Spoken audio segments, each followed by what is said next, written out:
Gente,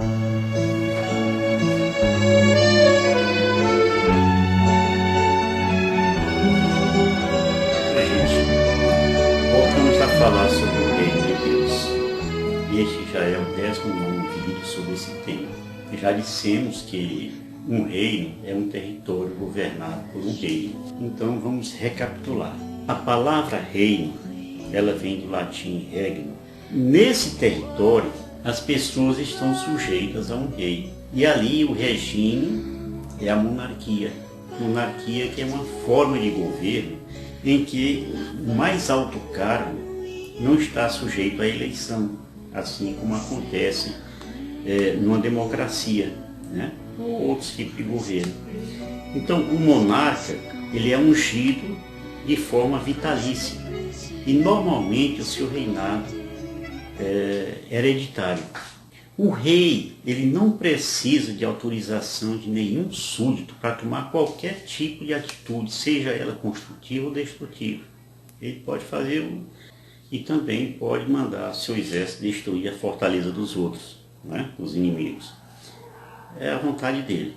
Então, apesar do seu poder absoluto, ele constitui um conjunto de regras ou leis, né? Que orientam os seus súditos sobre como se comportar no seu território. Ali são estabelecidos os direitos e os deveres das pessoas, tanto na área individual quanto coletivamente. E quem fugir desses preceitos legais, a todos que fugirem desses preceitos legais serão aplicadas penas corretivas ou até mesmo capitais, né? Ou seja, pena de morte. É uma questão também que está na Bíblia. Deus também se agradou da obediência de Abraão, porque Abraão obedeceu a minha voz e observou os meus preceitos, meus mandamentos e minhas leis. Gênesis 26, 5.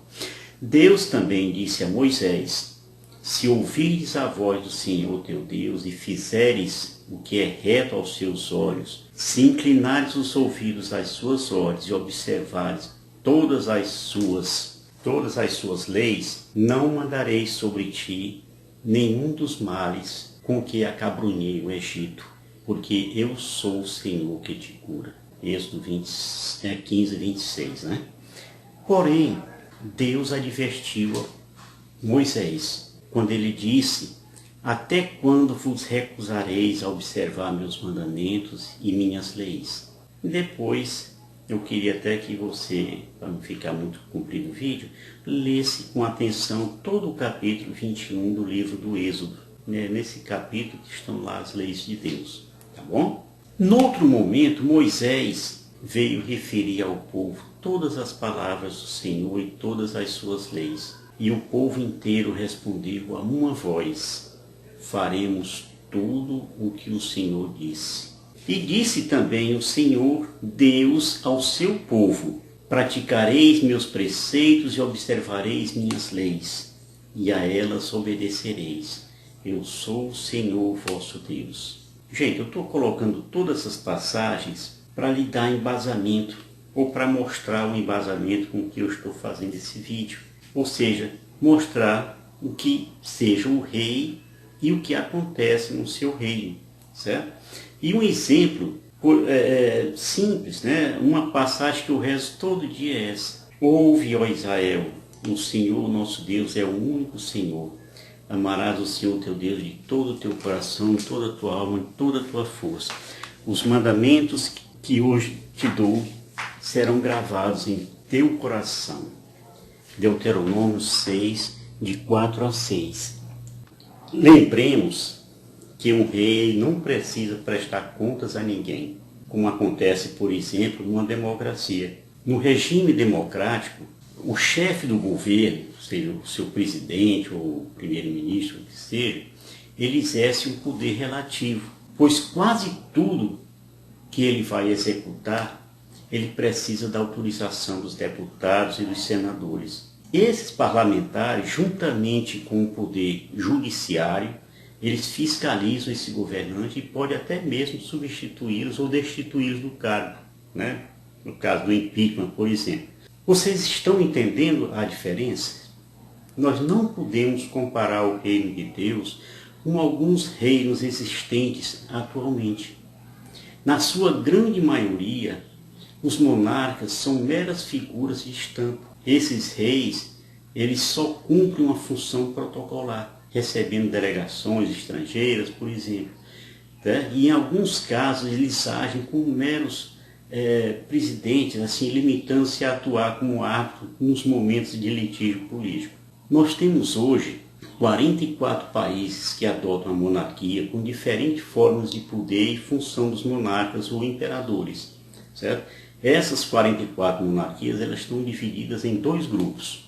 Nós temos a monarquia constitucional e a monarquia absolutista. E qual é a diferença entre uma e outra? A monarquia constitucional é o tipo de monarquia mais comum atualmente. Ela tem como norma a limitação dos poderes do rei ou da rainha, como por exemplo no Reino Unido, né, na Inglaterra. Então o monarca ele fica limitado às suas atribuições constitucionais. Ele não manda praticamente nada. A maioria dessas monarquias eles adotam parlamentarismo como sistema de governo. E por isso essas monarquias são vistas como constitucionais parlamentaristas. Alguns desses países que eu estou citando aqui são, por exemplo, no Reino Unido, né, a Dinamarca, a Suécia, o Japão, a Espanha e outros aí, né? O outro tipo de monarquia é a monarquia absolutista. Nesse tipo de monarquia, o monarca, o rei, né, tem amplos poderes sobre todo o país, né? Assim, esse rei é o chefe do Estado, na maioria das vezes, o chefe do governo também. Ele não precisa dar satisfação a ninguém. No fundo, ele manda nos três poderes que temos na democracia, né?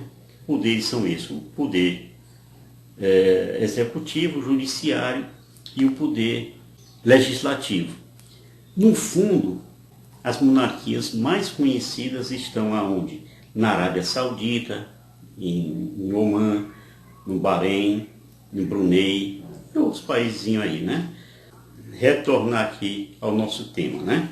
Eu falei de leis que regem um reino, né?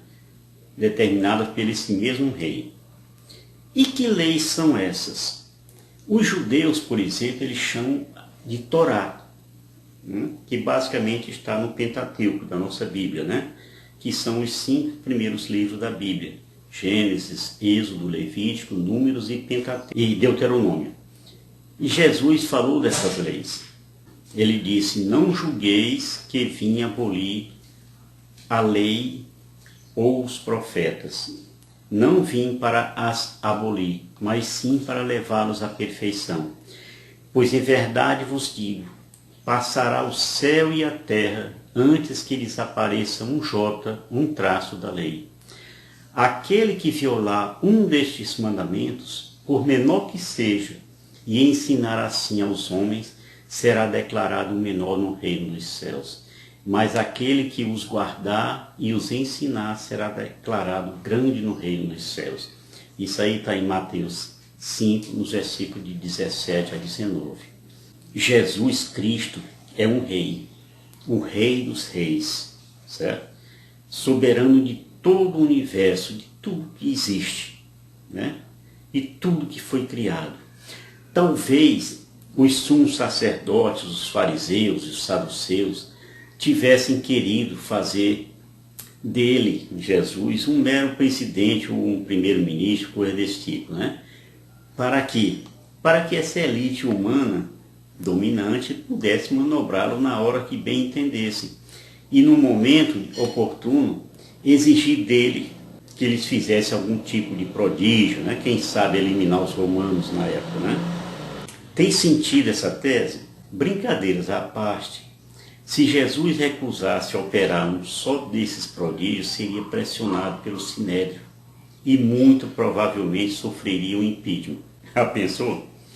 Seria mesmo assim.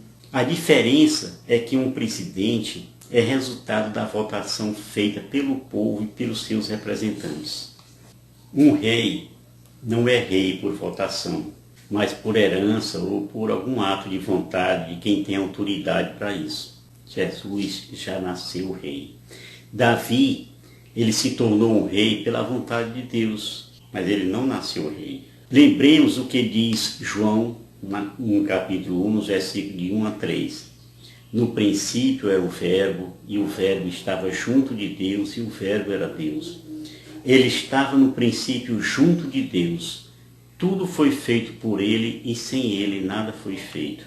Complementemos o relato dizendo assim: e o Verbo se fez carne e habitou entre nós, e vimos sua glória, a glória que o Filho único recebe do seu Pai, cheio de graça e de verdade.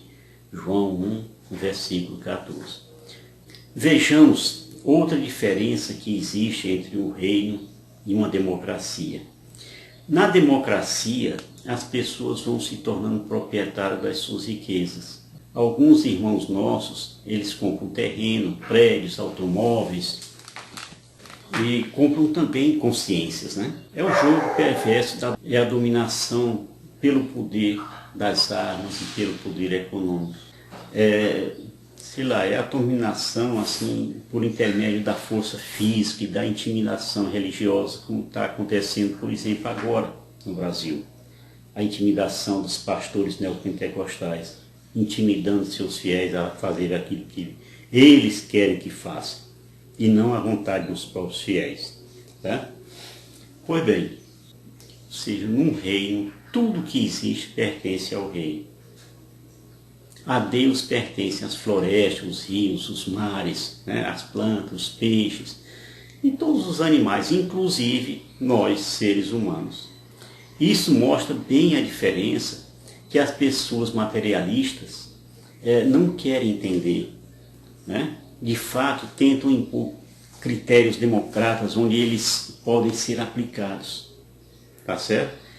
Quando nós estudamos as parábolas do reino de Deus, nós mostramos os casos em que as grandes religiões tratam como meritocracia o direito dos bens materiais. E depois da morte, na vida eterna, eles teriam um lugar especial no céu. Pela meritocracia. Então, para ilustrar o pensamento em questão, a gente deveria ler Mateus 20, de 1 até o 16. Esse textozinho aí, ele fala dos trabalhadores da vinha, certo? Então, nessa parábola, Deus mostra que as necessidades dos homens são iguais. Então, é comum as pessoas alegarem que um colega de trabalho produziu menos e por isso ele deveria ganhar menos. Eles nunca tratam de incentivar esse colega para produzir mais, eles só querem castigar, né? Então, irmãos, eu aqui, nesse caso, estou fazendo um pequeno apanhado das diferenças entre o reino de Deus, a democracia e os reinos terrestres mesmo, né? As monarquias e os que temos no mundo. Não foi minha intenção, nem é encerrar tudo isso nesse vídeo. Nem eu poderia, né? Mas ficaria satisfeito se você pudesse compreender esse meu recado. Tá bom? Shalom.